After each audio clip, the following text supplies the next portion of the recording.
नितेश तिवारी दिग्दर्शित आणि नमित मल्होत्रा निर्मित रामायण भाग 1 या भव्य चित्रपटाचा ट्रेलर नुकताच प्रदर्शित झाला असून सोशल मीडियावर याविषयी जोरदार चर्चा सुरू झाली आहे. रणबीर कपूर, प्रभू श्रीराम, यश, रावण आणि साई पल्लवी माता सीता यांच्या मुख्य भूमिका असलेल्या या चित्रपटाच्या झलकवर प्रेक्षकांनी प्रतिक्रिया दिल्या आहेत. ट्रेलरमधील सर्वात मोठा हायलाईट म्हणजे दाक्षिणात्य सुपरस्टार यशचा रावण अवतार. अवघ्या काही सेकंदाच्या स्क्रीन टाईममध्ये त्याच्या तीव्र स्क्रीन प्रेझेन्सने आणि लुकने चाहत्यांची मने जिंकली आहे. रामायणच्या सेट डिझाईन, सिनेमॅटोग्राफी आणि व्हिज्युअल इफेक्ट्सचे सर्वत्र कौतुक होत आहे. विशेषतः ऐरावत हत्ती आणि युद्धाच्या दृश्यांमधील व्हिज्युअल्स जागतिक दर्जाचे वाटत असल्याचा दावा अनेक युजर्सनी केला आहे. साई पल्लवीच्या चेहऱ्यावरील सात्विकता, साधेपणा आणि भावनिक अभिनय यामुळे तिचे कौतुक केले जात आहे.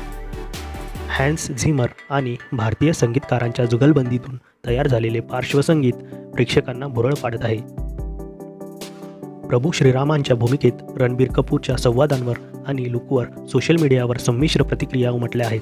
काही युजर्सच्या मते त्यांच्या संवादफैकीत अजूनही त्यांच्या जुन्या शहरी व्यक्तिमत्वाचा प्रभाव जाणवतो, तर काहींनी त्यांच्या शांत आणि संयमी अभिनयाचे समर्थन केले आहे.